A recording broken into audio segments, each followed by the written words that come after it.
একজন বড় লোক চৌধুরী, খুব বড় লোক, তার বাড়িতে 20 জন লোক গেছে রাতের বেলায়। 20 জন লোক গিয়ে মেহমান হইল।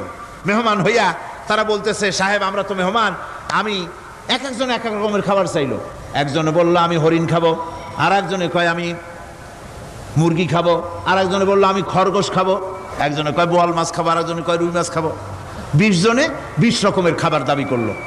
বলেন জমিদার তো বাড়ির ধারে, জমিদারের বাপ, সেও কি পারবে 20 জনকে 20 রকমের খাবার পরিবেশন করতে? কোন প্রস্তুতি ছাড়া পারবে? পারবে না।